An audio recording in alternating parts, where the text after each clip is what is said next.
Salut à toi, bienvenue dans la Minute Immobilier. Ce qu'on va voir aujourd'hui, c'est comment obtenir un crédit immobilier sans apport.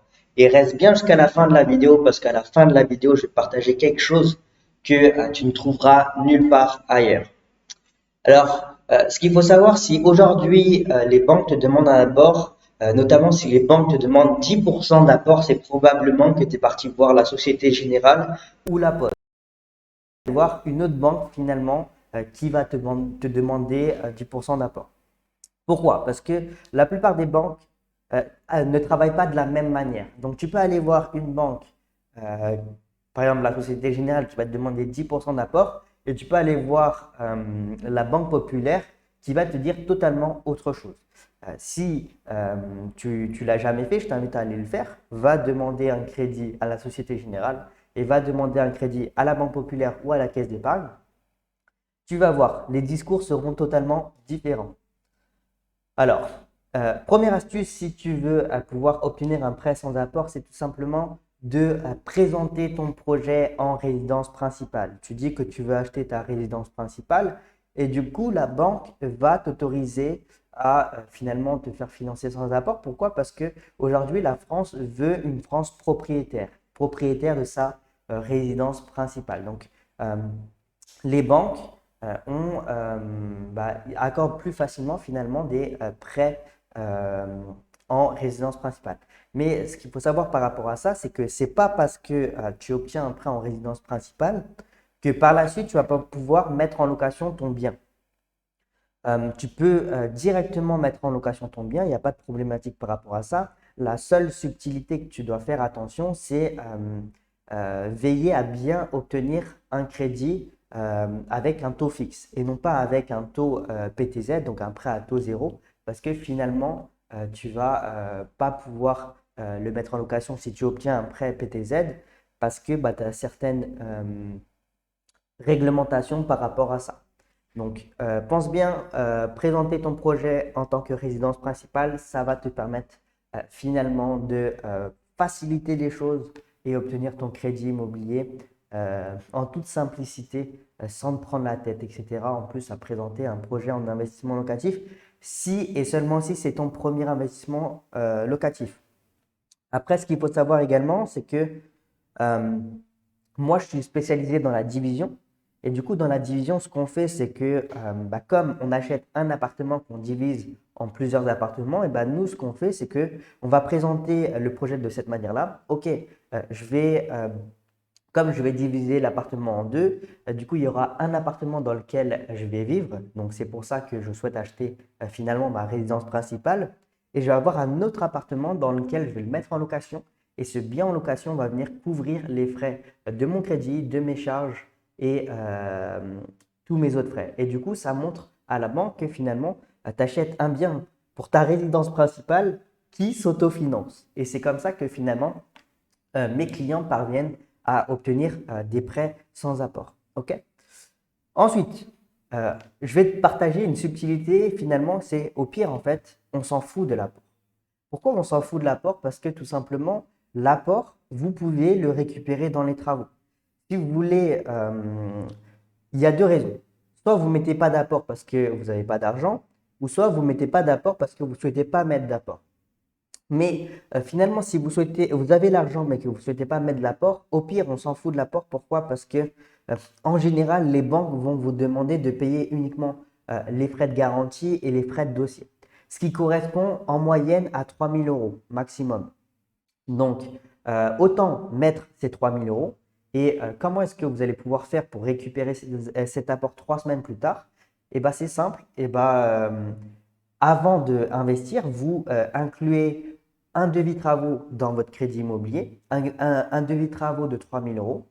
Et par la suite, vous allez présenter une facture à votre banque et finalement, votre banque va vous débloquer les fonds travaux. Alors, en réalité, ce que je vous partage, c'est vrai que c'est un petit peu borderline, etc. Mais aujourd'hui, vous êtes un investisseur à succès. Vous devez utiliser finalement des stratégies pour pouvoir obtenir ce que vous voulez, sachant que ce que je vous partage là actuellement, ça a été fait et refait et revu et revu. Je l'ai fait moi personnellement et mes clients l'ont fait, refait et refait. Donc voilà par rapport à ça, donc on s'en fout de l'apport. Si vous avez 3 000 euros, mettez votre apport et récupérez-le 3 semaines après, on s'en fiche par rapport à ça. Et si aujourd'hui concrètement vous n'avez pas l'argent, c'est pas grave. Moi j'ai accompagné des personnes à investir sans apport et ils avaient sur leur compte en banque lorsqu'ils ont investi dans l'immobilier moins de 500 euros.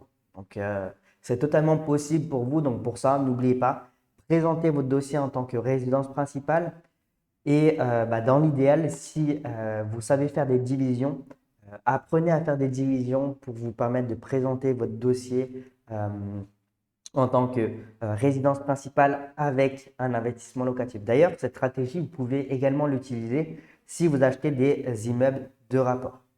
Donc voilà, j'en ai fini par rapport à cette vidéo. Si vous voulez encore plus de valeur, ce que je vous invite à faire, c'est rejoindre mon groupe ici. Et pour les personnes qui veulent que je les accompagne dans l'immobilier à réaliser des investissements de haut rendement, je vous invite à réserver votre appel dès maintenant. Mais ne réservez pas votre appel si aujourd'hui vous n'avez pas conscientisé qu'investir sur vous était la meilleure décision possible, parce que le meilleur investissement aujourd'hui, c'est d'investir sur vous. Pourquoi? Parce que les connaissances, les compétences que vous avez développées vont vous servir toute votre vie et c'est ça finalement qui va vous permettre de vous lancer dans l'immobilier. Donc, conscientisez bien que si vous réservez un appel avec moi, l'objectif, c'est que je vous accompagne. Donc, ne réservez pas d'appel si vous n'avez pas encore l'état d'esprit d'une personne qui est indépendante financièrement. Une personne qui est indépendante financièrement, c'est une personne qui investit sur elle-même pour développer des compétences, qui investit sur elle-même pour trouver des mentors, qui investit sur elle-même finalement pour devenir une meilleure version d'elle-même. Et également, ne réservez surtout pas d'appel si vous n'avez pas conscientisé les risques que vous pouvez avoir dans l'immobilier. Dans l'immobilier, vous pouvez perdre des dizaines, voire des centaines de milliers d'euros si vous n'avez pas de connaissances. Et surtout, comme moi, je vais vous accompagner à réaliser des investissements qui génèrent 1 000 euros de bénéfices nets mensuels. Surtout, ne réservez pas d'appel si vous comptez pas investir sur vous, sachant que mes programmes, ce sont des programmes qui sont très premium. Les prix de mes programmes sont très premium, mais derrière ça, je vais vous permettre d'obtenir des rentabilités que jamais vous allez pouvoir obtenir ailleurs. Donc, moi, je vous accompagne à réaliser des investissements qui génèrent 1 000 euros de bénéfices nets mensuels, sachant que si vous ne vous lancez pas avec moi, finalement, c'est 1 000 euros de bénéfices chaque mois que vous perdez tous les mois. Admettons que vous vous lancez avec quelqu'un d'autre et vous réalisez un investissement qui génère 500 euros, et bien finalement, vous perdez 500 euros tous les mois à ne pas vous être lancé avec moi, parce qu'aujourd'hui, j'ai une stratégie qui est bien rodée. Ma stratégie, c'est on achète un bien, on le divise. Ça nous permet d'avoir 2 appartements et non pas un seul et en un seul achat. Et ce qu'on va faire par la suite, c'est qu'on va louer ça comme un hôtel, parce qu'aujourd'hui, les personnes les plus riches, finalement, c'est ceux qui disposent d'un hôtel. Et je pense que vous le savez, parce que vous avez joué à Monopoly quand vous étiez plus jeune. Quand vous avez joué à Monopoly, c'était quoi l'objectif? L'objectif, c'était d'acheter des hôtels. Ce n'était pas d'acheter simplement la petite maison ou la petite propriété. L'objectif, c'était d'obtenir des hôtels. Et c'est pour ça qu'aujourd'hui, on utilise ces stratégies, parce que c'est les stratégies qui apportent le plus de résultats.